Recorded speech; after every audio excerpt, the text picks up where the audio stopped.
Kalau Islam Arab ini kata Mbah Mun, kalau Islam Arab itu contohnya kayak pohon kurma, jadi kuat.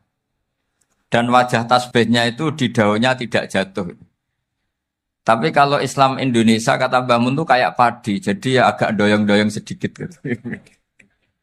Jadi untuk menghadapi angin besar itu pilihannya dua, Anda kekar kayak kurma atau fleksibel kayak padi. Jadi ya doyong-doyong sithik gitu ya. Ada koruptor sowan, salam templeknya ya diterima gitu ya. Ada calon bupati cantik ya didukung. Pokoknya agak-agak doyong gitu. Tapi baru kayak doyong itu nggak bisa roboh karena fleksibel. Jadi kazar in akhraja syatahu. Jadi ada dua tamsil.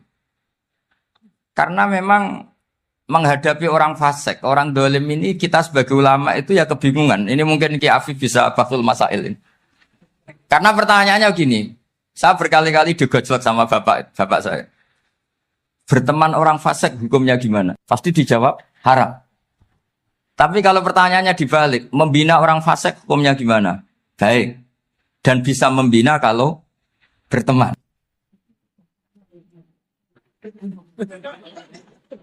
Makanya Gus Azaim pernah bikin seni deh, muktamar seni. Anggap saja madhabnya seperti itu. Gitu. Jadi ya agak doyong-doyong sedikit. Masa ketop berteman orang yang macam-macam. Tapi itu fleksibel. Nyatanya tetap soleh sampai sekarang gitu. Itu berarti itu ya. Ya gitu kata Bangun itu. Jadi untuk menahan angin yang besar pilihannya hanya dua. Anda kokoh kayak pohon kurma atau fleksibel kayak padi. Nah, Islam Indonesia kata Mbah Mun itu pari wae katanya, padi. Jadi ungkapan-ungkapan para masyayikh ini penting karena khazanah yang saya baca. Saya berkali-kali cerita ini dalam kitab Khilyatul Auliya.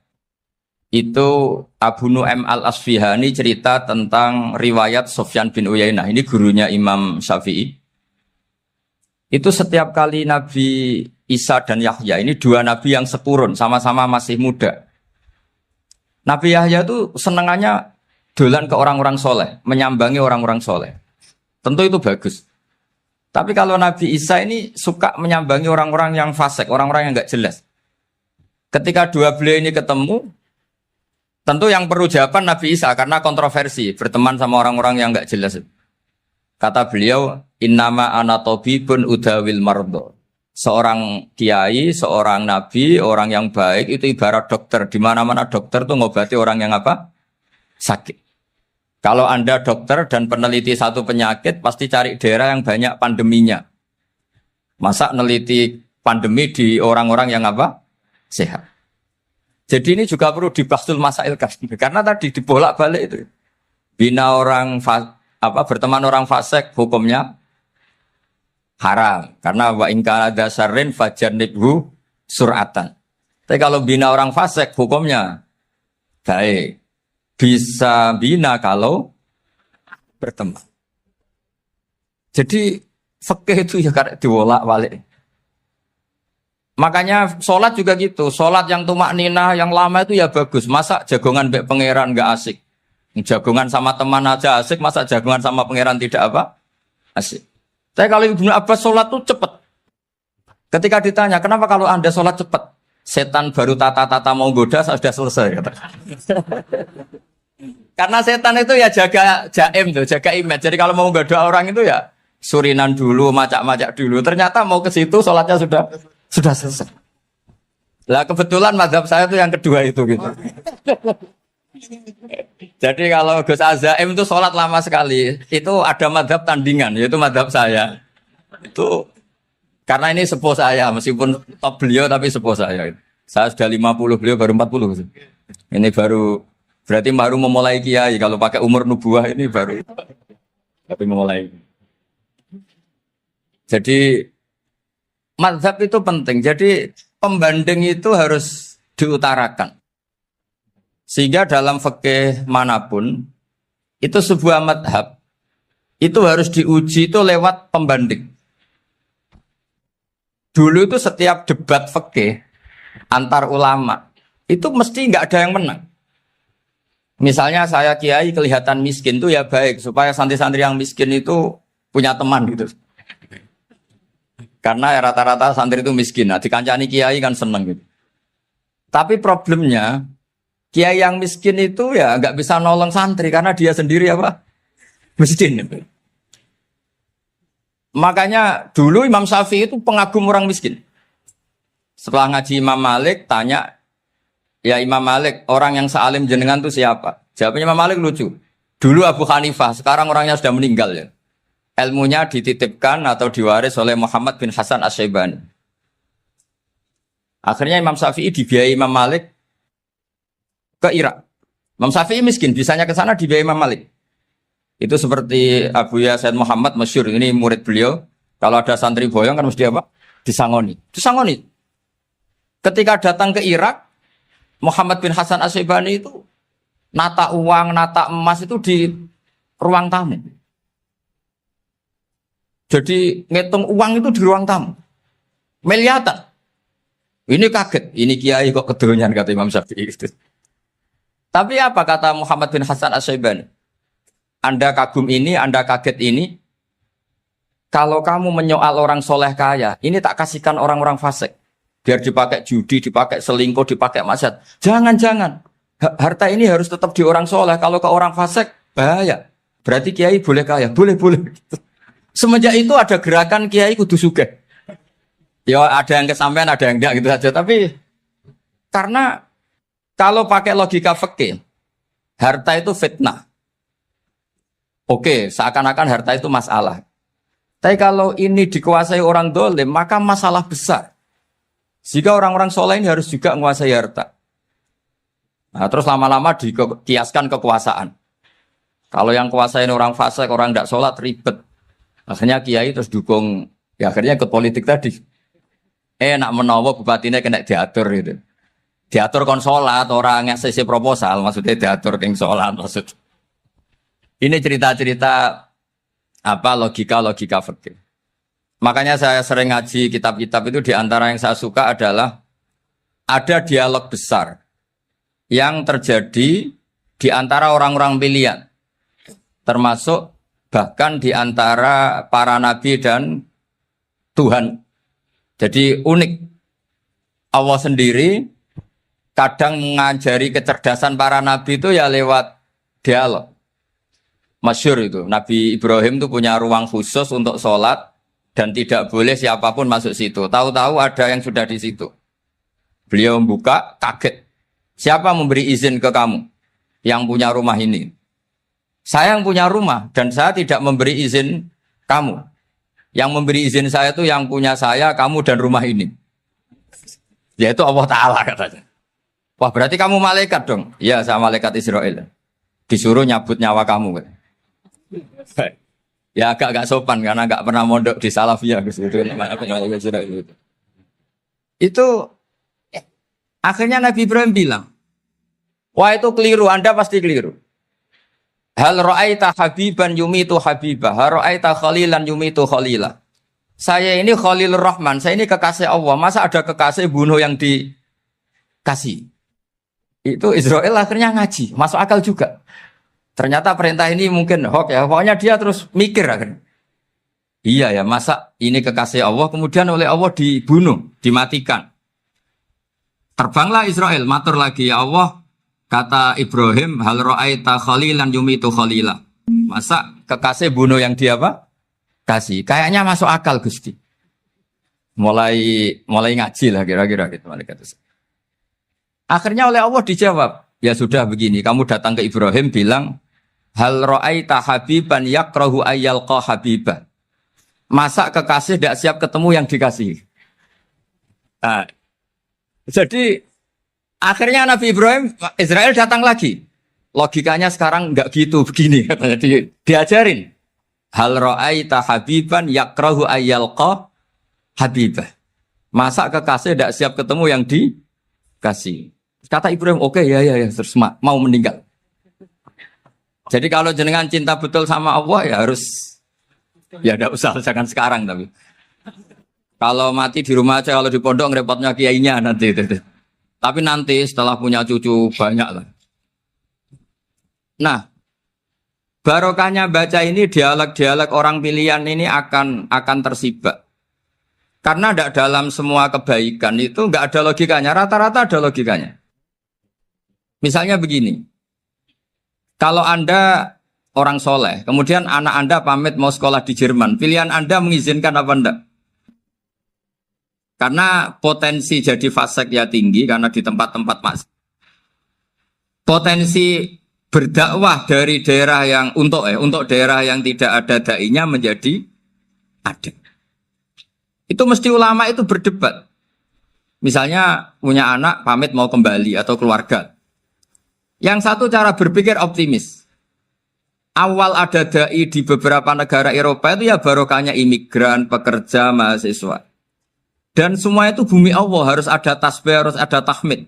Dan itu harus dimulai dari kemauan atau mengizinkan anak asuh kita ke sana. Tapi di sisi yang lain potensi jadi fasik itu tinggi sekali. Pemana iman pas-pasan. Nah hal-hal seperti ini itu pasti jadi perdebatan. Dan kita harus menjawab. Dan tadi kayaknya di semua Basul Masail, Pondok Salafiyah jawabnya pede semua. Nggak ada ragu, nggak ada khilaf. Baguslah kalau pede. Meskipun nanti mungkin ada ulama lain yang cara berpikir apa? Berbeda. Sehingga, ini saya cerita ya. Sehingga di kitab-kitab fikih, misalnya saya kok hidup di Bali, sudah punya komunitas ngaji. Itu kok saya pindah ke Sukorejo sini. Banyak ulama yang mengatakan haram. Karena membiarkan bumi Allah yang sudah pernah ada orang yang sujud, kemudian ditinggalkan kosong, dan kemudian dikuasai orang yang tidak sujud. Jadi dianggap itu pembiaran. Jadi banyak di kitab Qalyubi, sarahnya Mahalli, jika ada seorang muslim yang hidup di negara orang kafir, dia nyaman, tidak dapat teror, itu nggak boleh lagi pindah ke negara Islam yang sehat. Karena takutnya li'alla yastauliyal kafir tilkal buk'ah, supaya bumi itu tidak dikuasai orang kafir. Jadi ini hal-hal yang para fuqaha itu harus berdebat. Karena ini masalah-masalah furu'iyah. Sehingga mulai dulu ya banyak ulama yang nyun sewu berpolitik. Mulai Wali Songo sampai sekarang alhamdulillah yang minat banyak. Mungkin bedanya ikhlas sama tidaknya. Tapi kalau saya pernah dikeluhin utusan dari ya komunitas. Islam Indonesia itu dulu itu ceritanya banyak yang dari Kamboja. Kalau dulu orang cerita itu orang Cempa. Itu setelah di Indonesia besar Wali Songo dan Brawijaya 5 itu sudah mulai oleng. Itu singkat cerita mereka berpikir ingin bikin kerajaan apa? Islam di Demak Mintoro dengan raja pertama yaitu Raden Fatah. Karena Raden Fatah ini putra Brawijaya. Padahal setelah jadi kerajaan ini era cucu sudah konflik berebut kekuasaan. Akhirnya sampai jadi Jipang, jadi Jogja, jadi Solo dan seterusnya. Tapi kata Mbah Mun itu tetap barokah.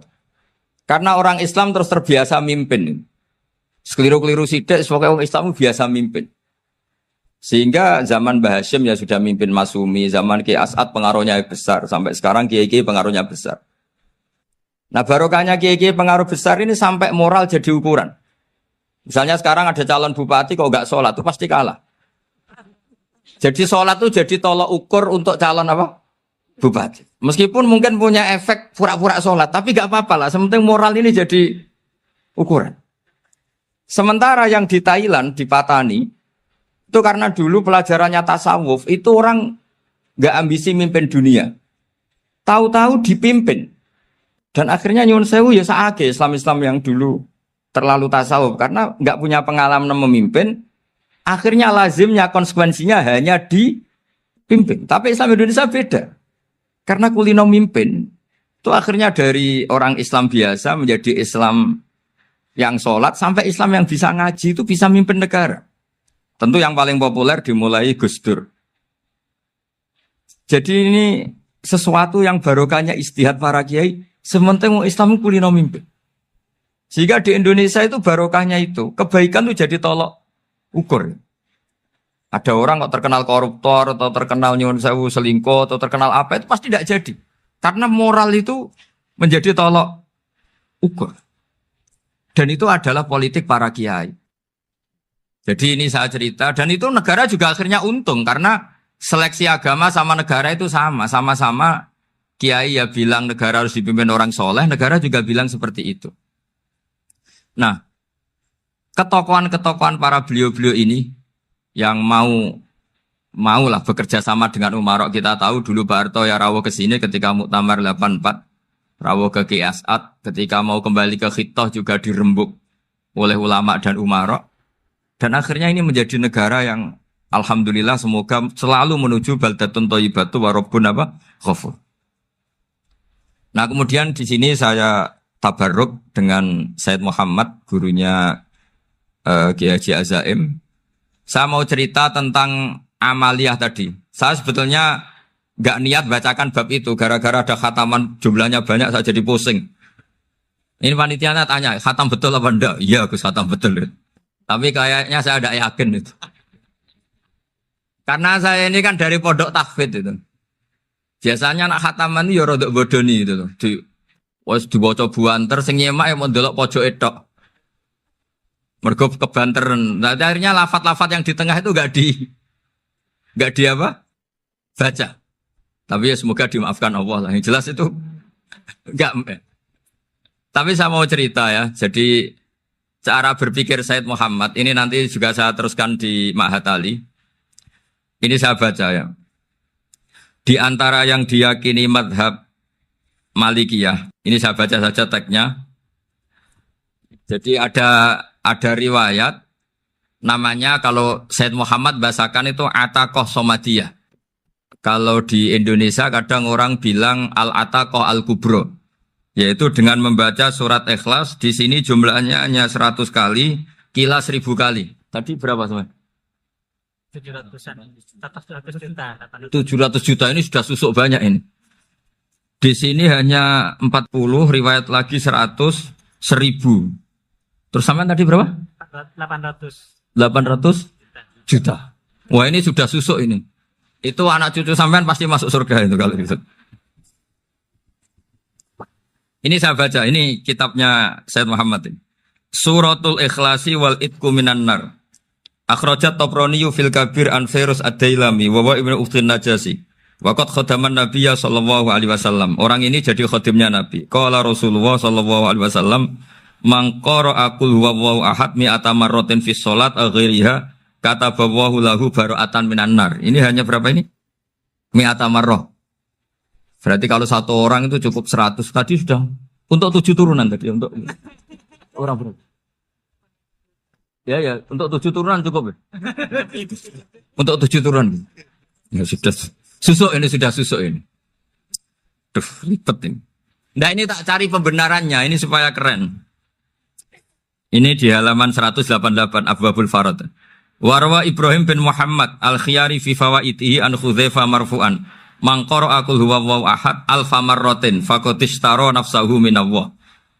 Berarti 100, ada riwayat lagi 1000. Nanti tak carikan lagi yang berapa? 1 miliar. Jangan banyak-banyak. Nah, ini saya baca ya. Wa hadzal adatu huwa al-ma'rufu bi ataqatis somadiyah. Wa qad nassa jama'atun min mutaakhiril malikiyah ala istihbabi ataqatis somadiyah. Wa haddu ala qiraatiha wa istimaliha. Minhum Asy-Syaikh Abdus Salam Al-Asmar sak terus ini. Jadi kullu haula'i istahabbu ataqatas somadiyah ma'atirafi ba'dihim kal misnawi bisyidati du'fi hadisiha. I'timadan ala anna hadha minal fadha'il allati yutasahalu fiha. Faman sa'a yasta'milaha roja'a khusula ma fiha fala ba'sa bidzalik. Ala syarti alla ya'taqida thubuta dzalika anin nabi sallallahu alaihi wasallam hatta la yaqa'a fil kitsbi alaihi. Jadi intinya itu silahkan Anda bikin jumlah sesuai versi Anda. Yang penting Anda jangan kampanye kalau itu perintah Kanjeng Nabi Muhammad sallallahu alaihi wasallam. Karena kalau kamu atasnamakan Nabi kemudian jumlahnya sampai 800 berapa? 800 juta, berarti Nabi mengajarkan masyakoh pada umatnya. Jadi cukup yang riwayat itu di sini hanya 100 sama 1000. Jadi kalau jumlah tadi untuk 7 apa? Turunan. Jadi kamu harus ditutup dengan doa, ya Allah, semua itu bukan untuk saya tapi untuk 7 turunan. Tolong catat ya Allah. Karena Jadi artinya gini loh ya, orang Indonesia yang sering mempraktekkan atakosomadiyah itu bukan tanpa dalil. Ternyata dalam madzhab Maliki, saya masih ingat ketika mbah saya kandung, bapaknya bapak, asmane Mbah Nur Syam, itu wasiatnya minta dibacakan 4.000. Yang baca pas itu ya bapak sama anak-anaknya. Dan kemudian alhamdulillah zaman akhir itu mulai agak ngawur. Kalau ada acara itu wong liya kon maca anake mlebu metu gak melok maca. Itu keliru, saya jamin itu keliru. Saya sering kalau mimpin di rumah, kalau yasinan di tonggo-tonggo kok anaknya gak maca saya keluar. Bapakmu wong liya kon maca kata saya gitu. Jadi itu menurut saya itu yang jelas saya sampai ngisi begini. Yang ada riwayatnya itu idza mata ibnu adam min qata amaluhu illa min salasin shadaqatin jariyah au ilmin yuntafa'u bi aw waladin sholihin yatullah. Itu ndak ada di hadis au kiyayin sholihin yatullah. Yang ada itu awaladin apa? Sholihin. Jadi anaknya harus ikut. Kalau ndak ada usaha kata. Akhirnya anaknya udah tinggi Gus nggih. Wah, akhirnya tak kei jagung paling akeh kula mendet sithik. Wong aku ora anake kok. Kadang-kadang enggak, orang lain baca buahnya, anaknya mau melebu metu mau enggak no tamu mbek rokokan. Itu harus ditobatkan itu. Keliru itu. Karena nasnya bukan aukiyayin solihin tapi awaladin solihin. Ini bukan provokator, ini memang ya harus seperti itu. Nah terus tentang tadi la ilaha illallah yang didawahkan Gus Azaim. La ilaha illallah itu penting sekali, cuma saya mohon itu dielmoni lah. Jadi dulu kalimat ini menjadi spesial karena dielmoni, karena dimulai dari fa'lam annahu la ilaha illallah. Terusannya ayat tuh wastaghfir li dzambika walil mu'minina wal mu'minat. Saya ulang lagi ya. Terusannya ayat tuh wastaghfir li dzambika walil mu'minina wal mu'minat. Makanya menurut mazhab Sadili, kamu disuruh baca la ilaha illallah dulu, jangan istighfar dulu. Saya ulang lagi ya. Dalam mazhab Sadiliyah itu la ilaha illallah dulu, nggak boleh istighfar dulu. Alasannya masuk akal. Orang yang kafir 70 tahun, itu sekali baca la ilaha illallah itu langsung yughfar lahu ma qad salaf. Sehingga la ilaha illallah sendiri sudah punya kekuatan supaya dosa kita diampuni. Qul lil ladzina kafaru iyantahu yughfar lahu ma qad salaf. Cara menghentikan kekafiran gimana? Dia melafadzkan la ilaha illallah. Ini kalimat yang begitu saktinya sampai orang yang kafir puluhan tahun itu dosanya semuanya terhapus hanya karena melafadzkan la ilaha illallah. Nah, makanya kata Abdul Hasan Asadili wastaghfir li dzambika ay bihadil kalimah. Seseorang sah di istighfar itu kalau melafadzkan la ilaha illallah. Misalnya ada orang kafir mati kafir. Sah enggak anak cucunya mengistighfari dia? Tidak sah karena belum melafadzkan la ilaha illallah. Makanya kata Abu Hasan Asadili wastaghfir li dzambika ay bihadil kalimah. Sehingga lafadz ini spesial betul. Tapi kadang-kadang beberapa mursyid cara berpikir lain. Ini kalimat thayyibah harus dibaca orang suci sehingga mendahulukan apa? Istighfar. Untuk supaya pas melafadzkan kalimat thayyibah sudah dalam keadaan apa? Suci. Itu juga masuk akal. Tapi secara meyakinkan saya sendiri lebih mengikuti manhajnya Abil Hasan Asyadzili karena alasannya tadi yang kafir puluhan tahun saja langsung luntur dosanya karena melafadzkan la ilaha illallah. Artinya la ilaha illallah sendiri sudah bagian dari istighfar. Nah, ya tadi buktinya fa'lam annahu la ilaha illallah terus wastaghfir li dzambika walil mu'minina. Jadi orang sah diistighfari itu setelah dipastikan sah tauhidnya. Jadi setelah tauhidnya sah, yaitu la ilaha illallah, baru sah apa? Diistighfari. Sehingga orang kafir, saya ulang lagi, orang kafir yang mati kafir, anak cucunya tidak boleh apa? Tidak boleh menistighfar. Terus saran saya kedua, la ilaha illallah itu filosofinya itu nafyun li uluhiyati ghairillah wa isbatun li uluhiyatillah wahdah. Filosofi la ilaha illallah itu gimana? Menafikan semua selain Allah itu tidak Tuhan dan hanya menuhankan Allah semata. Nah itu caranya gimana? Caranya kita harus terbiasa ini karena tadi saya dibilangin panitia ini rata-rata mustameknya atau mustamiatnya ini santri. Caranya gimana? Dilatih pakai logika. Saya berkali-kali cerita kalau ngaji, saya sekaligus kampanye. Allah itu Tuhan yang begitu fair. Untuk menjadi Tuhan, Allah mempersilahkan, ada kualifikasi Tuhan. Jadi boleh, dikompetisikan itu boleh, kata Allah. Gak apa-apa kamu ngaku Tuhan gitu, kata Allah. Tapi nak ngaku pangeran itu paling gak ya direputasi lah, ada verifikasinya. Dimulai dari apa? Ya kalau jadi Tuhan itu setidaknya bikin langit bumi lah, aturannya gitu. Jadi kalau daftar bupati ya daftarlah ke KPU. Masa tahu-tahu jadi apa? Tuhan kemudian tidak punya prestasi bikin langit bumi. Sehingga Allah itu cara ngendikan itu ya fair. Qul ara'aytum ma tad'una min dunillah aruni madza khalaqu minal ardi am lahum syirkun fis samawat. Coba yang kamu tuhankan selain saya, prestasinya apa? Ketika saya bikin bumi itu apa ikut bikin? Terus am lahum syirkun fis samawat. Kalau bikin langit, kalau nggak bisa ya urun lah gitu. Urun semen apa urun bego, pokoknya urun lah gitu. Urun ora, gawe bumi ora, ngerti-ngerti ngaku jadi pangeran.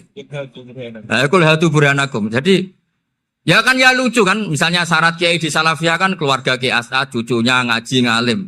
Orang keluarga Kiai As'ad tuh aku kiai utama di Salafiyah. Oh mesti di penjara ya. Lah yo gak gawe langit bumi, gak ada prestasi terus ngaku sebagai apa? Tuhan. Sehingga fair. Makanya saya berkali-kali cerita. Jubair bin Mut'im itu punya anak namanya Muhammad. Ini sudah orang alim, Muhammad bin Jubair bin Mut'im. Itu cerita awala islami abihi. Mut'im itu orang pinter sekali. Saking pinternya dia jadi delegasinya orang Quraisy datang ke Rasulullah sebagai negosiator untuk membebaskan Asra Badrin. Tawanan perang apa? Badar. Yang namanya disuruh itu pasti orang pinter. Tapi apa yang terjadi ketika nginep di masjid? Karena zaman itu gak ada hotel. Nanti jadi geger. Orang musyrik nginep di masjid hukumnya gimana? Bahsul masail tok. Zaman itu mau tidak mau. Kalau sekarang kan ada hotel, kiai juga punya wisma. Apa yang terjadi? Orang ini cerdas sekali. Dan delalah Nabi pas sholat maghrib itu baca wattur wa kitabim mastur sampai am khalaqus samawati wal ard. Ya kalau kamu jadi Tuhan ya setidaknya menciptakan langit bumi lah. Namanya jadi Tuhan ya ada persyaratan kan. Paling tidak punya reputasi menciptakan langit bumi. Atau kalau jadi Tuhan setidaknya reputasinya itu enggak diciptakan yang lain. Am khuliqu min ghairi syai'in.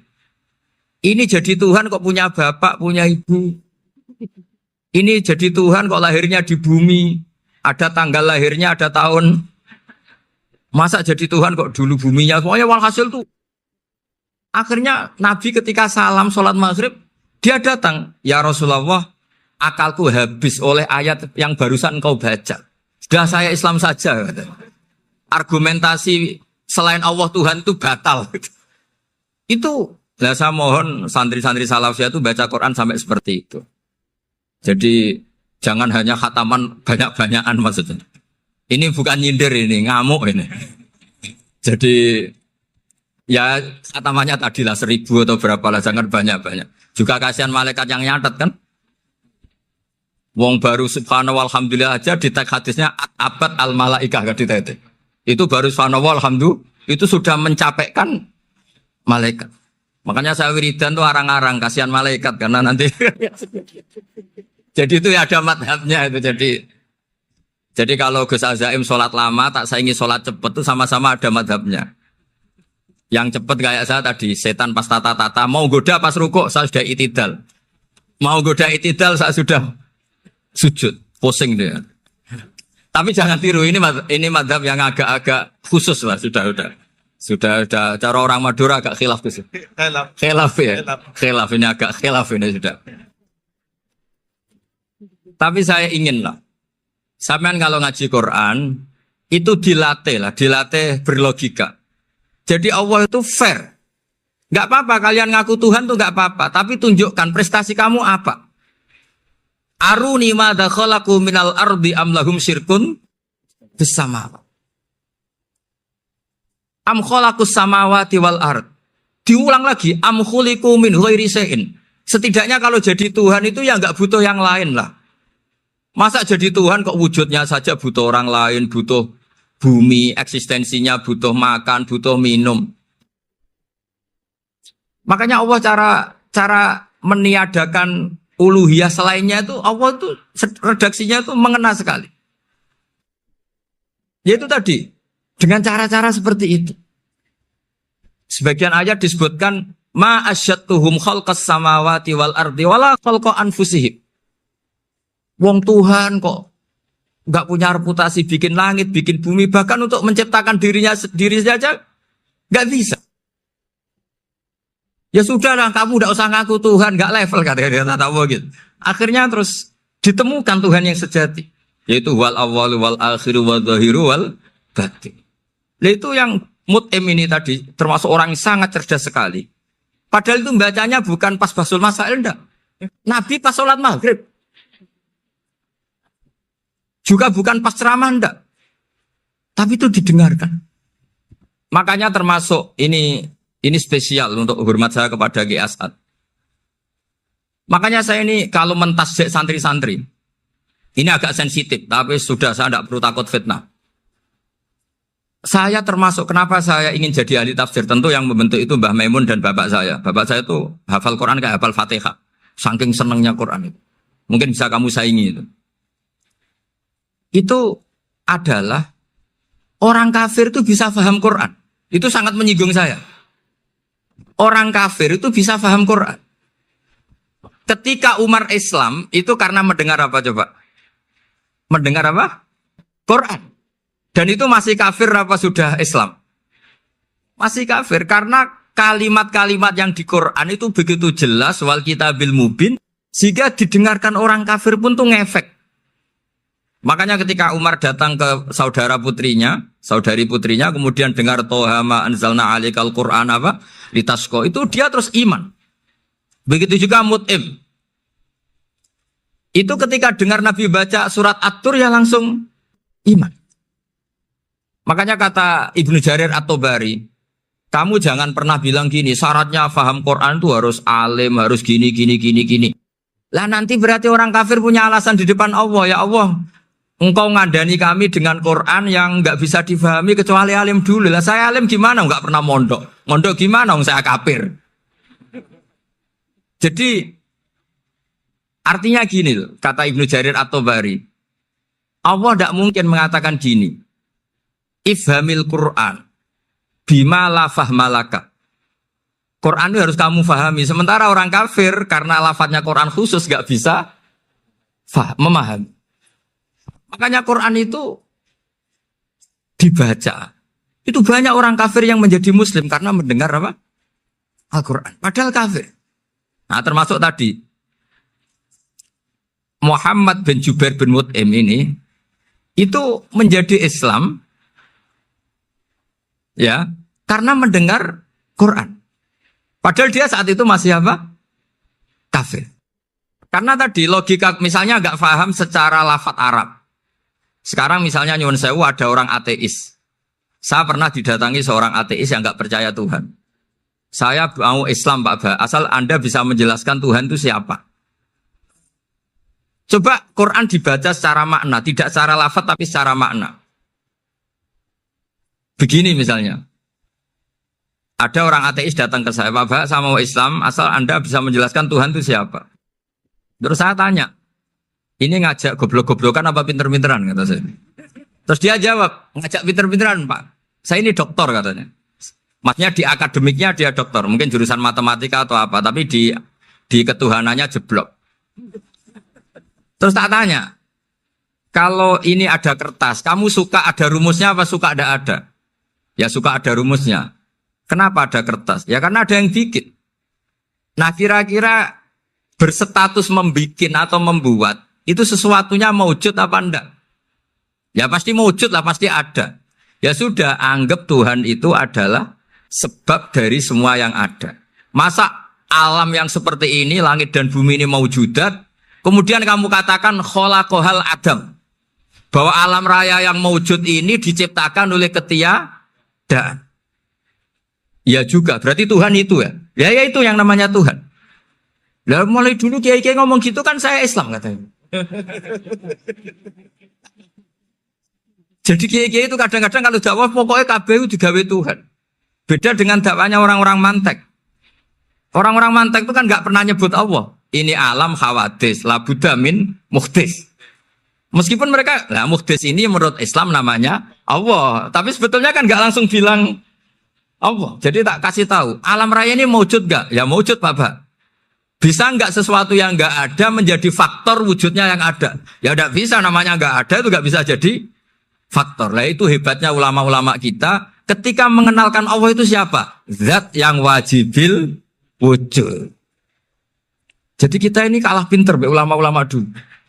Ya alhamdulillah kalahnya sama ulama dulu. Kalau kalah sama ulama sekarang isin lah. Jadi ulama dulu sudah pinter. Pasti pertanyaan dasar manusia, hadil maujudat itu man khalaqaha, siapa yang menciptakan? Kalau kamu langsung jawab Allah atau Tuhan, mereka pasti tidak nerima. Ya jawab saja, hadil maujudat mesti khalaqaha maujudun. Nah berhubung maujud ini berstatus pencipta, harus super. Lah super ini oleh ulama disebut wajibul wujud atau musabbibul asbab. Yang oleh Islam dinamai Allah. Tapi kita langsung ngomong Allah, mesti aja bingungkan kan bagi yang bingung maksudnya. Ya saya mohonlah kalimat-kalimat la ilaha illallah itu diamatilah, diresapi sampai seperti penjelasan saya ini, sehingga punya kualitas ilmu. Karena syaratnya memang fa'lam, harus punya kualitas apa? Ilmu. Ilmu itu apa? Ma'rifatus syai' ala ma huwa alaih. Mengenal sesuatu sesuai detail-detail sifatnya sesuatu itu. Misalnya kalau Allah sudah jadi Tuhan, ya harusnya qabla kulli syai'. Masa Tuhan sama yang dituhani wujudnya dulu yang dituhani, ditemukanlah sifat awal atau qadim. Makanya benar Gus Azaim tadi kalau sudah bertauhid harus hafal akidah berapa khamsin. Dimulai apa? Wujud. Kenapa harus dikatakan wujud? Karena alam raya ini kadung maujudan. Hadhil alam maujudun. Masa maujudun khalaqahul adam? Masa maujudat khalaqahul adam? Nah itu yang disebut am khuliqu min ghairi syai'in am humul khaliqun. Jadi saya mohon semohon-mohonnya cobalah tradisi-tradisi lihat baru ayat ini dihidupkan lagi sehingga kita baca Quran itu sekaligus menjadi orang yang sangat argumentatif. Karena Quran adalah qul falillahil hujjatul baligh. Dilatih. Jangan bosan dilatih. Makanya kalau saya baca ayat-ayat seperti itu, cek fair Allah. Fair betul. Gak apa-apa saya punya pesaing kata Allah. Tapi yang imbang dong. Pas aku gawe langit ya bantulah. Atau ada langit tandingan lah kira-kira gitu. Kalau saya bikin bumi ya ada bumi. Nah misalnya sekarang orang Cina bikin matahari. Materinya dari mana coba? Dari yang sudah ada sekarang kan? Tetap saja agak ikut bikin kan? Tapi kalau Allah bikin langit bumi minal adam minal wujud. Kalau mereka paling rekayasa yang sudah wujud adik. Nah, harus sampai seperti itu. Sampai kata Gus Azim kul hatu apa? Burhanakum dan. Jadi ini cara-cara kita untuk menguatkan iman. Aruni madza khalaqu minal ardi am lahum syirkun fis samawati. Terus kata Allah, itu nih bi kita bimin qabli hadza au atharatim min ilmin. Kalau kamu enggak setuju teori ini kata Allah, cari kitab suci versi Anda. Aturan jadi Tuhan itu apa coba? Ya tetap saja semua kitab suci akan mengatakan di mana-mana Tuhan itu pencipta langit dan bumi. Jangan yang lahir di bumi jadi Tuhan. Jangan Lata Uzza jadi Tuhan. Jangan karena sakti jadi Tuhan. Nah ini di sini pentingnya ilmu balaghah, ilmu mantek yang alhamdulillah di pondok-pondok kita masih diajari. Makanya kata mantek sebetulnya ilmu akal hanya menemukan hadil maujudat khalaqaha maujudun. Nah yang maujud ini siapa? Ya wajibul wujud. Nah kemudian Islam menamai ini Allah Subhanahu wa ta'ala. Makanya ulama dulu itu kalau ngetikan Allah itu siapa? Zat sing wajibul wujud. Itu filosofinya luar biasa. Karena dengan seperti ini bisa menafikan teori ateisme. Bahwa alam raya ini diciptakan oleh ketiadaan. Makanya saya bilang tadi, ngajak goblok-goblokan apa pinter-pinteran gitu. Lah nek ngajak goblok-goblokan yang ini hadhil maujudat khalaqahal adam. Terus kita goblok bareng.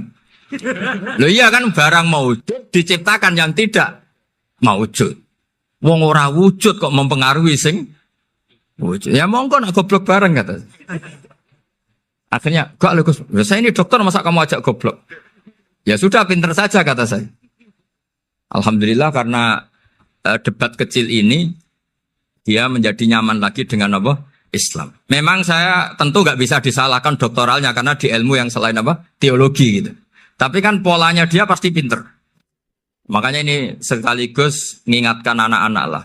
Kecakapan menjelaskan itu harus dilatih. Karena di antara kelebihannya Quran itu wal kitabil apa?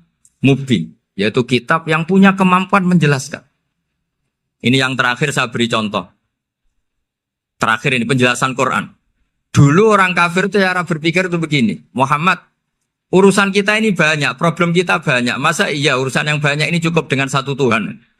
Kalau problem banyak ya Tuhannya harus banyak. Ada Tuhan pohon, Tuhan hujan. Ya kayak Cina itu ada Dewi Kuan Im keberuntungan, ada yang sial. Yang pokoknya diurus yang banyak lah.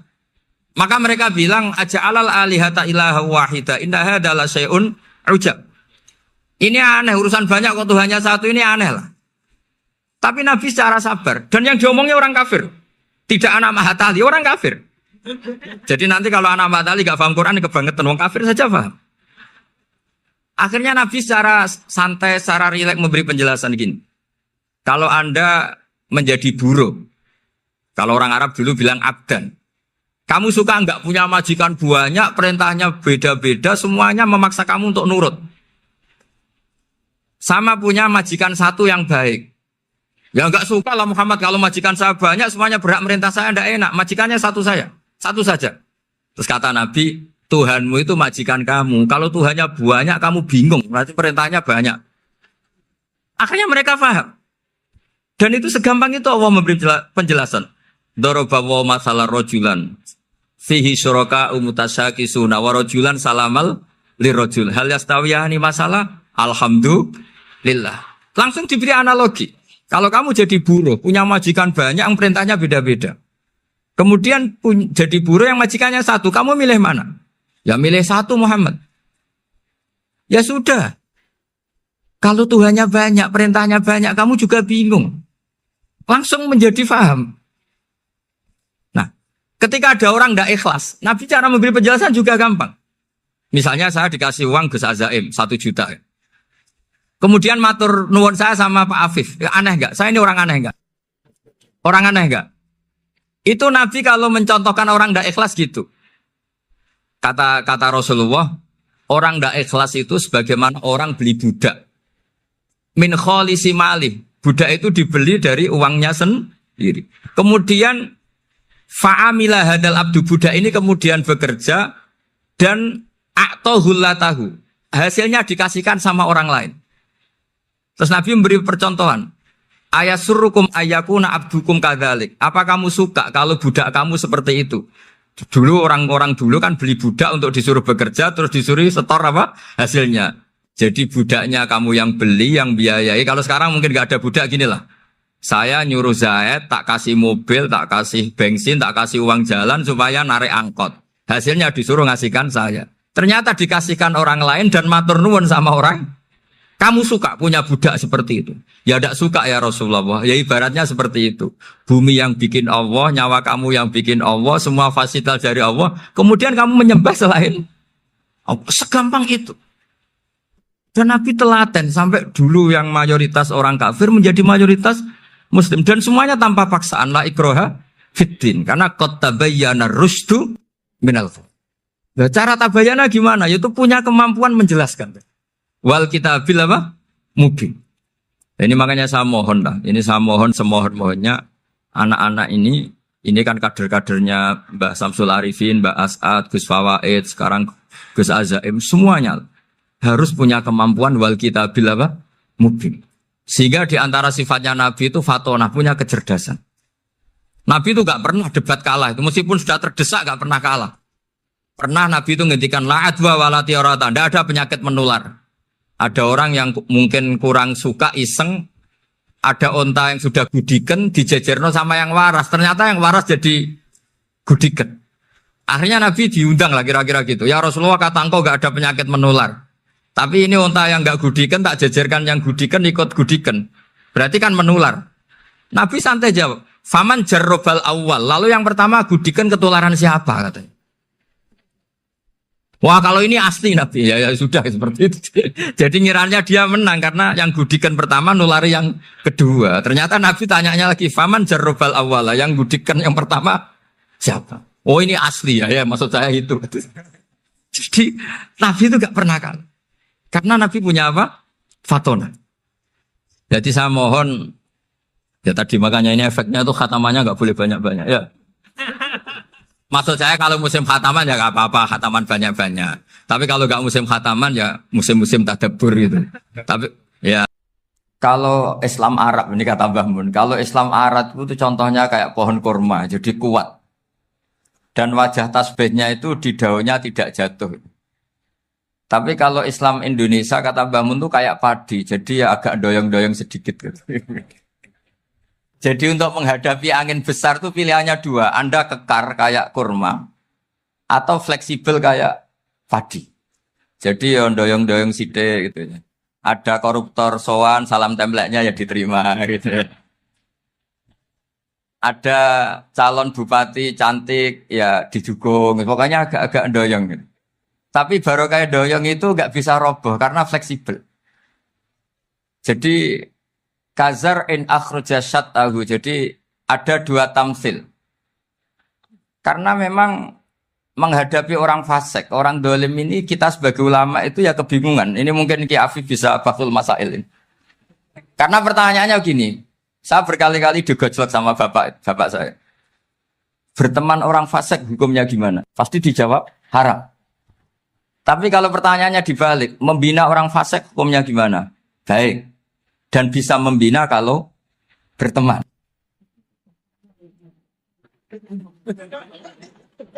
Makanya Gus Azaim pernah bikin seni deh, muktamar seni. Anggap saja madhabnya seperti itu. Jadi ya agak doyong-doyong sedikit. Masa ketop berteman orang yang macam-macam. Tapi itu fleksibel. Nyatanya tetap soleh sampai sekarang gitu. Itu berarti itu ya gitu kata Bangun itu. Jadi untuk menahan angin yang besar pilihannya hanya dua. Anda kokoh kayak pohon kurma atau fleksibel kayak padi. Nah, Islam Indonesia kata Mbah Mun itu pari wae katanya, padi. Jadi ungkapan-ungkapan para masayah ini penting karena khazanah yang saya baca. Saya berkali-kali cerita ini dalam kitab Khilyatul Auliya.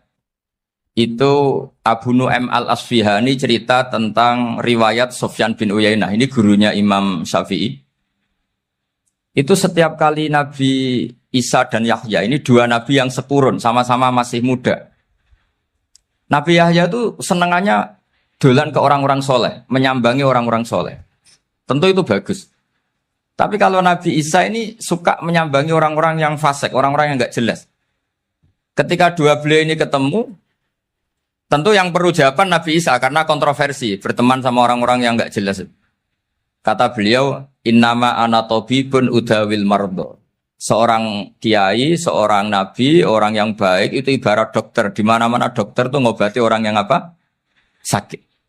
Kalau Anda dokter dan peneliti satu penyakit, pasti cari daerah yang banyak pandeminya. Masa neliti pandemi di orang-orang yang apa? Sehat. Jadi ini juga perlu dibahsul masail kasih. Karena tadi dibolak-balik itu. Bina orang berteman orang fasik hukumnya haram. Karena wa in kana dasarrin fajanibhu sur'atan. Tapi kalau bina orang fasik hukumnya baik. Bisa bina kalau berteman. Jadi fikih itu ya karena dibolak-balik. Makanya sholat juga gitu. Sholat yang tumak nina, yang lama itu ya bagus. Masa jagongan mbek pangeran nggak asik. Jagongan sama teman aja asik. Masa jagongan sama pangeran tidak apa? Asik. Tapi kalau Ibnu Abbas sholat tuh cepat. Ketika ditanya, kenapa kalau Anda sholat cepat? Setan baru tata-tata mau goda, sudah selesai. Kata. Karena setan itu ya jaga jaim tuh, jaga image. Jadi kalau mau goda orang itu ya surinan dulu, macak-macak dulu. Ternyata mau ke situ sholatnya sudah selesai. Lah kebetulan mazhab saya itu yang kedua itu gitu. Jadi kalau Gus Azaim itu sholat lama sekali, itu ada mazhab tandingan, yaitu mazhab saya. Itu karena ini sepuh saya, meskipun top beliau tapi sepuh saya. Saya sudah 50, beliau baru 40. Ini baru Berarti baru memulai kiai. Kalau pakai umur nubuah ini baru tapi memulai. Jadi mazhab itu penting. Jadi pembanding itu harus diutarakan. Sehingga dalam fikih manapun itu sebuah mazhab itu harus diuji itu lewat pembanding. Dulu itu setiap debat fikih antar ulama itu mesti nggak ada yang menang. Misalnya saya kiai kelihatan miskin tuh ya baik supaya santri-santri yang miskin itu punya teman gitu. Karena ya rata-rata santri itu miskin. Nah, dikancani kiai kan seneng gitu. Tapi problemnya kiai yang miskin itu ya nggak bisa nolong santri karena dia sendiri apa? Miskin. Gitu. Makanya dulu Imam Syafi'i itu pengagum orang miskin. Setelah ngaji Imam Malik tanya, ya Imam Malik, orang yang sealim jenengan itu siapa? Jawabnya Imam Malik lucu. Dulu Abu Hanifah, sekarang orangnya sudah meninggal ya. Ilmunya dititipkan atau diwaris oleh Muhammad bin Hasan Asy-Syaibani. Akhirnya Imam Syafi'i dibiayai Imam Malik ke Irak. Imam Syafi'i miskin, bisanya ke sana dibiayai Imam Malik. Itu seperti Abu Ya Said Muhammad masyhur, ini murid beliau. Kalau ada santri boyong kan mesti apa? Disangoni. Disangoni. Ketika datang ke Irak, Muhammad bin Hasan Asy-Syaibani itu nata uang, nata emas itu di ruang tamu. Jadi ngitung uang itu di ruang tamu. Miliatan. Ini kaget, ini kiai kok kedonyan kata Imam Syafi'i itu. Tapi apa kata Muhammad bin Hasan Asy-Syaibani? Anda kagum ini, Anda kaget ini. Kalau kamu menyoal orang soleh kaya, ini tak kasihkan orang-orang fasik. Biar dipakai judi, dipakai selingkuh, dipakai maksiat. Jangan-jangan. Harta ini harus tetap di orang soleh. Kalau ke orang fasik, bahaya. Berarti kiai boleh kaya? Boleh-boleh. Semenjak itu ada gerakan kiai kudu sugih. Ya ada yang kesampaian, ada yang enggak gitu saja. Tapi karena kalau pakai logika fikih, harta itu fitnah. Oke, seakan-akan harta itu masalah. Tapi kalau ini dikuasai orang dolim, maka masalah besar. Jika orang-orang soleh ini harus juga menguasai harta. Nah, terus lama-lama dikiaskan kekuasaan. Kalau yang kuasain orang fasik, orang tidak sholat, ribet. Akhirnya kiai terus dukung, ya akhirnya ikut politik tadi. Nak menawa bupatinya kena diatur gitu. Diatur kon sholat, orang yang sesi proposal, maksudnya diatur keng sholat maksud. Ini cerita-cerita apa logika-logika fikih. Makanya saya sering ngaji kitab-kitab itu, diantara yang saya suka adalah ada dialog besar yang terjadi di antara orang-orang pilihan, termasuk bahkan di antara para nabi dan Tuhan. Jadi unik. Allah sendiri kadang mengajari kecerdasan para nabi itu ya lewat dialog. Masyhur itu, Nabi Ibrahim itu punya ruang khusus untuk sholat dan tidak boleh siapapun masuk situ. Tahu-tahu ada yang sudah di situ. Beliau membuka, kaget. Siapa memberi izin ke kamu yang punya rumah ini? Saya yang punya rumah dan saya tidak memberi izin kamu. Yang memberi izin saya itu yang punya saya, kamu dan rumah ini. Yaitu Allah Ta'ala katanya. Wah berarti kamu malaikat dong? Iya saya malaikat Israel. Disuruh nyabut nyawa kamu. Ya agak sopan karena agak pernah mondok di Salafiyah gitu. Itu akhirnya Nabi Ibrahim bilang, wah itu keliru, Anda pasti keliru. Hal ra'aita habiban yumitu habibah, hal ra'aita khalilan yumitu khalilah. Saya ini Khalilur Rahman, saya ini kekasih Allah. Masa ada kekasih bunuh yang dikasih? Itu Israel akhirnya ngaji, masuk akal juga. Ternyata perintah ini mungkin hoax ya. Pokoknya dia terus mikir akhirnya. Iya ya, masa ini kekasih Allah kemudian oleh Allah dibunuh, dimatikan.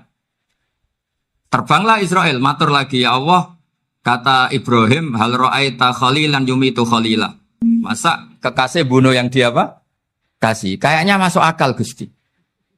Mulai ngaji lah kira-kira gitu. Akhirnya oleh Allah dijawab, ya sudah begini, kamu datang ke Ibrahim bilang, hal ra'aita habiban yakrahu ayyalqa habibah. Masa kekasih tidak siap ketemu yang dikasih. Jadi akhirnya Nabi Ibrahim, Israel datang lagi. logikanya sekarang nggak gitu begini katanya diajarin. Hal ra'aita habiban yakrahu ayyalqa habibah. Masa kekasih tidak siap ketemu yang dikasih. Kata Ibrahim, oke ya terus mau meninggal. Jadi kalau jenengan cinta betul sama Allah ya harus ya tidak usah jangan sekarang tapi. Kalau mati di rumah aja, kalau di pondok repotnya kiainya nanti. Tapi nanti setelah punya cucu banyak lah. Nah, barokahnya baca ini dialog-dialog orang pilihan ini akan tersibak. Karena tidak dalam semua kebaikan itu nggak ada logikanya. Rata-rata ada logikanya. Misalnya begini, kalau Anda orang soleh, kemudian anak Anda pamit mau sekolah di Jerman, pilihan Anda mengizinkan apa enggak? Karena potensi jadi fasik ya tinggi karena di tempat-tempat mas. Potensi berdakwah dari daerah yang untuk daerah yang tidak ada dai-nya menjadi ada. Itu mesti ulama itu berdebat. Misalnya punya anak pamit mau kembali atau keluarga. Yang satu cara berpikir optimis. Awal ada dai di beberapa negara Eropa itu ya barokahnya imigran, pekerja, mahasiswa. Dan semua itu bumi Allah, harus ada tasbih, harus ada tahmid. Dan itu harus dimulai dari kemauan atau mengizinkan anak asuh kita ke sana.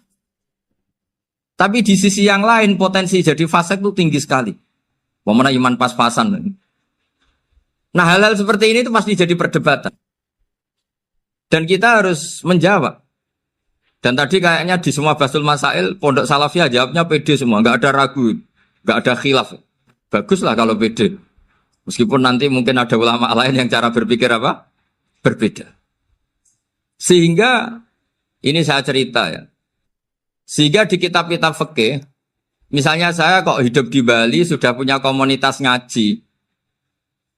Itu kok saya pindah ke Sukorejo sini. Banyak ulama yang mengatakan haram.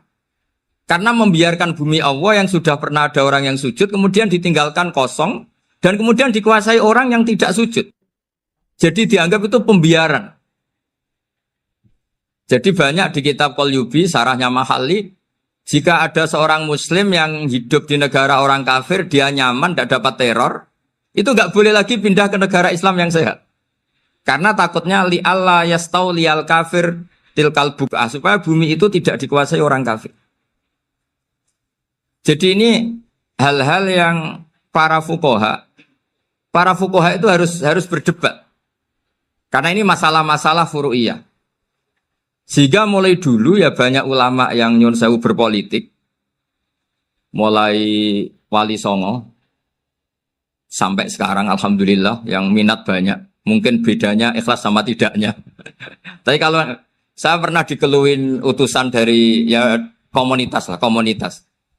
Islam Indonesia itu dulu itu ceritanya banyak yang dari Kamboja. Kalau dulu orang cerita itu orang Cempa.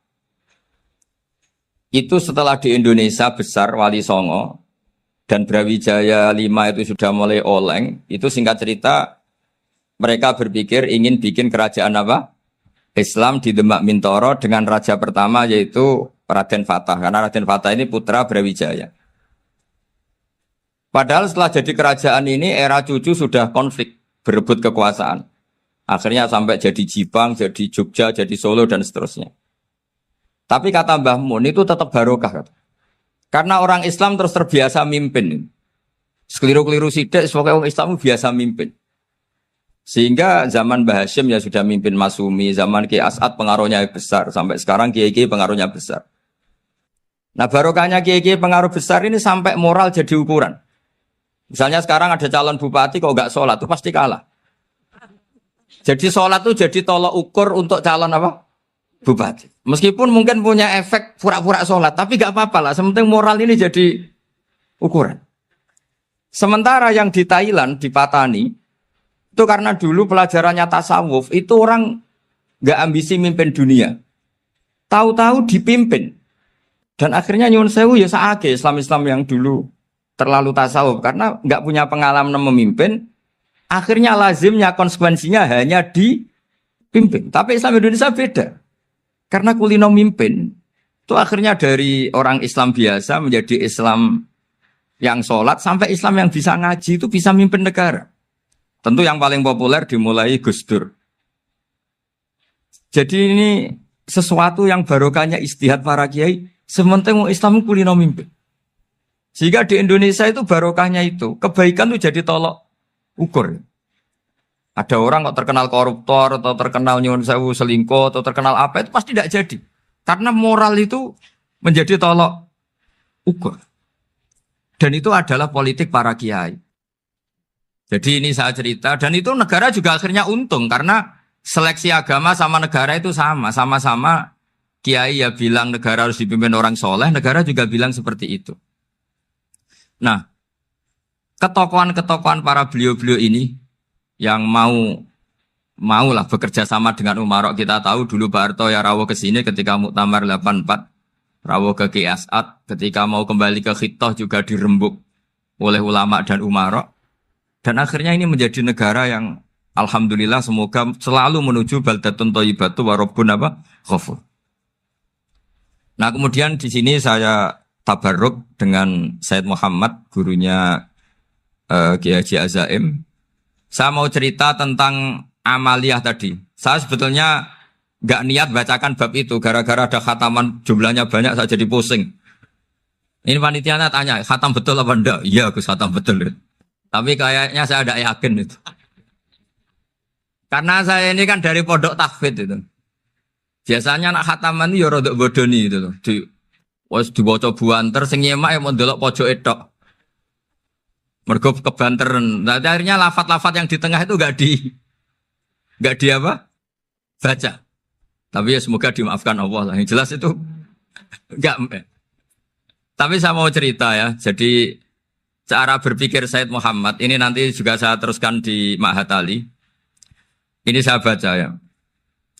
Di antara yang diyakini madhab Malikiyah, ini saya baca saja teksnya.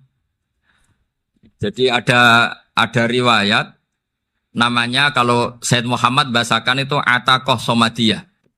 Kalau di Indonesia kadang orang bilang Al-Ataqoh Al-Kubro, yaitu dengan membaca surat Ikhlas. Di sini jumlahnya hanya 100 kali, kila 1000 kali. Tadi berapa teman? 700-an. 700 juta. 700 juta ini sudah susuk banyak ini. Di sini hanya 40, riwayat lagi 100, 1000. Terus sampean tadi berapa? 800 juta. Wah, ini sudah susuk ini. Itu anak cucu sampean pasti masuk surga itu kalau gitu. Ini saya baca, ini kitabnya Said Muhammad ini. Suratul Ikhlasi wal Itqu minan nar. Akhrajat Tabraniyu fil Kabir an Fairuz ad-Dailami wa Ibnu Ukhtin Najasi. Waqad khadaman Nabiyya sallallahu alaihi wasallam. Orang ini jadi khadimnya Nabi. Qala Rasulullah sallallahu alaihi wasallam, "Man qara'a qul huwallahu ahad mi'ata marratin fi shalat ghairiha katabawahu lahu bara'atan minan nar." Ini hanya berapa ini? Mi'ata marrah. Berarti kalau satu orang itu cukup 100. Tadi sudah untuk 7 turunan tadi, untuk orang berapa? Ya, untuk 7 turunan cukup ya? Untuk 7 turunan. Ya sudah. Susuk ini. Duh, ribet ini. Nah, ini tak cari pembenarannya, ini supaya keren. Ini di halaman 188 Abwabul Farad. Warwa Ibrahim bin Muhammad al-Khiyari fi fawaitihi an Khudzaifa marfu'an. Man qara'a qul huwallahu ahad alfa marratin faqad ishtara nafsahu minallah. Berarti 100, ada riwayat lagi 1000. Nanti tak carikan lagi yang berapa? 1 miliar. Jangan banyak-banyak. Nah, ini saya baca ya. Wa hadzal adatu huwa al-ma'rufu bi ataqatis somadiyah. Wa qad nassa jama'atun min mutaakhiril malikiyah ala istihbabi ataqatis somadiyah. Wa haddu ala qiraatiha wa istimaliha. Minhum Asy-Syaikh Abdus Salam Al-Asmar sak teruse ini. Jadi kullu haula'i istahabbu ataqatas somadiyah ma'atirafi ba'dihim kal misnawi bi syiddati du fi hadisiha. I'timadan ala anna hadza minal fadha'il allati yutasahalu fiha. Faman sa'a yasta'milaha raja'a husula ma fiha fala ba'sa bidzalik. Ala syarti alla ya'taqida thubuta dzalika anin nabi sallallahu alaihi wasallam hatta la yaqa fil kitsbi alaihi. Jadi intinya itu silahkan Anda bikin jumlah sesuai versi Anda, Yang penting Anda jangan kampanye kalau itu perintah Kanjeng Nabi Muhammad Shallallahu Alaihi Wasallam. Karena kalau kamu atasnamakan Nabi kemudian jumlahnya sampai 800 berapa? 800 juta, berarti Nabi mengajarkan masyakoh pada umatnya. Jadi cukup yang riwayat itu di sini hanya 100 sama 1000. Jadi kalau jumlah tadi untuk 7 apa? Turunan. Jadi kamu harus ditutup dengan doa, ya Allah, semua itu bukan untuk saya tapi untuk 7 turunan. Tolong catat ya Allah. Karena jadi artinya gini loh ya, orang Indonesia yang sering mempraktekkan Ataqosomadiyah itu bukan tanpa dalil. Ternyata dalam madzhab Maliki, saya masih ingat ketika mbah saya kandung, bapaknya bapak, asmane Mbah Nur Syam, itu wasiatnya minta dibacakan 4.000. Yang baca pas itu ya bapak sama anak-anaknya. Dan kemudian alhamdulillah zaman akhir itu mulai agak ngawur. Kalau ada acara itu wong liya kon maca anake mlebu metu gak melok maca. Itu keliru, saya jamin itu keliru. Saya sering kalau mimpin di rumah, kalau yasinan di tonggo-tonggo kok anaknya gak maca saya keluar. Bapakmu wong liya kon maca kata saya. Jadi itu menurut saya itu yang jelas saya sampai ngisi begini. Yang ada riwayatnya itu idza mata ibnu adam min qata amaluhu ila min salasin shadaqatin jariyah au ilmin yuntafa'u bi awaladin sholihin yatullah. Itu tidak ada di hadis au kiyayin sholihin yatullah. Yang ada itu awaladin apa? Sholihin. Jadi anaknya harus ikut. Kalau tidak ada usah kata. Akhirnya anaknya dawuh tinggi Gus nggih. Wah, akhirnya tak kei jagung paling akeh kula mendhet sithik. Wong aku ora anake. Kadang-kadang enggak, orang lain baca buahnya, anaknya mau mlebu metu mau enggak no tamu mbek rokokan. Itu harus ditobatkan itu. Keliru itu. Karena nasnya bukan auqiyayin sholihin tapi awaladin sholihin. Ini bukan provokator, ini memang iya harus seperti itu. Nah, terus tentang tadi la ilaha illallah yang didawahkan Gus Azaim. La ilaha illallah itu penting sekali, cuma saya mohon itu dielmoni lah. Jadi dulu kalimat ini menjadi spesial karena dielmoni, karena dimulai dari fa'lam annahu la ilaha illallah. Terusannya ayat tuh wastaghfir li dzambika walil mu'minina wal mu'minat. Saya ulang lagi ya. Terusannya ayat tuh wastaghfir li dzambika walil mu'minina wal mu'minat. Makanya menurut mazhab Sadili, kamu disuruh baca la ilaha illallah dulu, jangan istighfar dulu. Saya ulang lagi ya. Dalam mazhab Sadiliyah itu la ilaha illallah dulu, nggak boleh istighfar dulu. Alasannya masuk akal. Orang yang kafir 70 tahun, itu sekali baca la ilaha illallah itu langsung yughfar lahu ma qad salaf. Jika la ilaha illallah sendiri sudah punya kekuatan supaya dosa kita diampuni.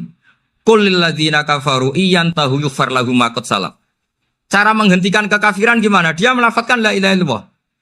Ini kalimat yang begitu saktinya sampai orang yang kafir puluhan tahun itu dosanya semuanya terhapus hanya karena melafadzkan la ilaha illallah.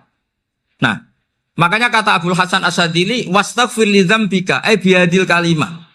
Seseorang sah di istighfar itu kalau melafadzkan la ilaha illallah. Misalnya ada orang kafir mati kafir. Sah enggak anak cucunya mengistighfari dia? Tidak sah karena belum melafatkan la ilaha illallah. Makanya kata Abu Hasan Asyadzili wastaghfir li dzambika ay bihadil kalimah. Sehingga lafaz ini spesial betul. Tapi kadang-kadang beberapa mursyid cara berpikir lain. Ini kalimat thayyibah harus dibaca orang suci sehingga mendahulukan apa? Istighfar. Untuk supaya pas ngelafatkan kalimat thayyibah sudah dalam keadaan apa? Suci. Itu juga masuk akal. Tapi secara meyakinkan saya sendiri lebih mengikuti manhajnya Abil Hasan Asyadzili karena alasannya tadi yang kafir puluhan tahun saja langsung luntur dosanya karena melafadzkan la ilaha illallah. Artinya la ilaha illallah sendiri sudah bagian dari istighfar. Nah, ya tadi buktinya fa'lam annahu la ilaha illallah terus wastaghfir li dzambika walil mu'minina. Jadi orang sah diistighfari itu setelah dipastikan sah tauhidnya. Jadi setelah tauhidnya sah yaitu la ilaha illallah baru sah apa? Diistighfari. Sehingga orang kafir, saya ulang lagi, orang kafir yang mati kafir anak cucunya tidak boleh apa? Tidak boleh menistighfar.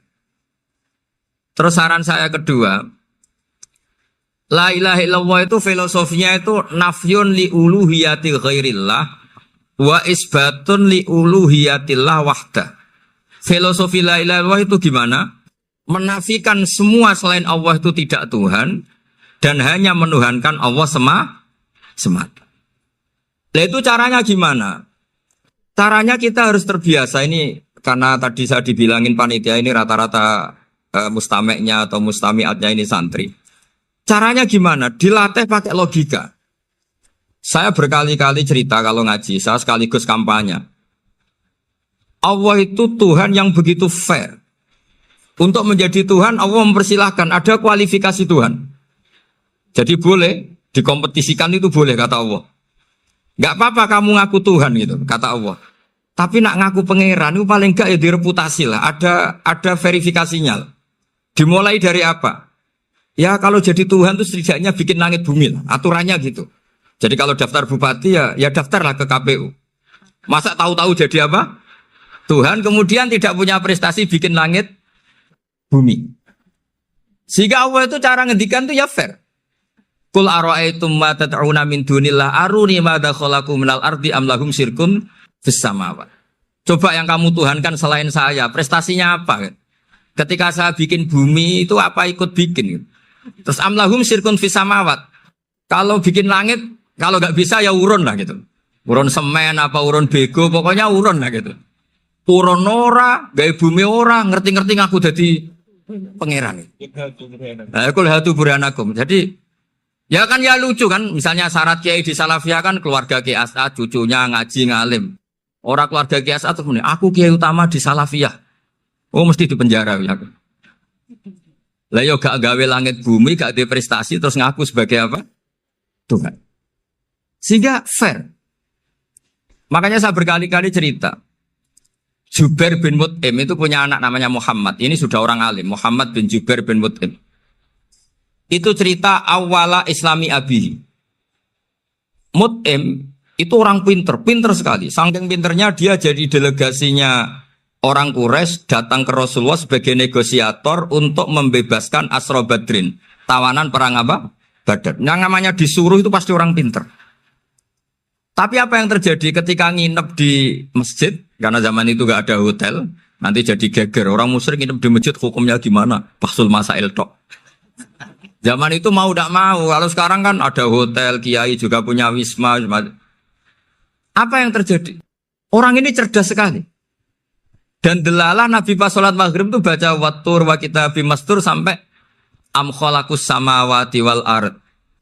Ya kalau kamu jadi Tuhan ya setidaknya menciptakan langit bumi lah. Namanya jadi Tuhan ya ada persyaratan kan. Paling tidak punya reputasi menciptakan langit bumi. Atau kalau jadi Tuhan setidaknya reputasinya itu enggak diciptakan yang lain. Am khuliqu min ghairi syai'in. Ini jadi Tuhan kok punya bapak, punya ibu. Ini jadi Tuhan kok lahirnya di bumi. Ada tanggal lahirnya, ada tahun. Masa jadi Tuhan kok dulu buminya. Semuanya walhasil tuh. Akhirnya Nabi ketika salam sholat maghrib, dia datang. Ya Rasulullah, akalku habis oleh ayat yang barusan engkau baca. Sudah saya Islam saja. Argumentasi selain Allah Tuhan itu batal. Itu, nah saya mohon santri-santri Salafiyah itu baca Quran sampai seperti itu. Jadi jangan hanya khataman banyak-banyakan maksudnya. Ini bukan nyindir ini, ngamuk ini. Jadi ya khatamannya tadi lah 1000 atau berapa lah, jangan banyak-banyak. Juga kasihan malaikat yang nyatet kan. Wong baru subhanallah alhamdulillah aja di teks hadisnya abad al malaikah kan ditete. Itu baru subhanallah alhamdulillah itu sudah mencapaikan malaikat. Makanya saya wiridan tuh arang-arang kasihan malaikat karena nanti jadi itu ya ada madhabnya itu jadi kalau Gus Azaim sholat lama tak saingi sholat cepet itu sama-sama ada madhabnya. Yang cepet kayak saya tadi setan pas tata-tata mau goda pas rukuk saya sudah itidal, mau goda itidal saya sudah sujud pusing dia. Tapi jangan tiru ini madhab yang agak-agak khusus lah sudah cara orang Madura agak khilaf tuh. Khilaf ya. Khilaf ini agak khilaf ini sudah. Tapi saya ingin lah. Sampean kalau ngaji Quran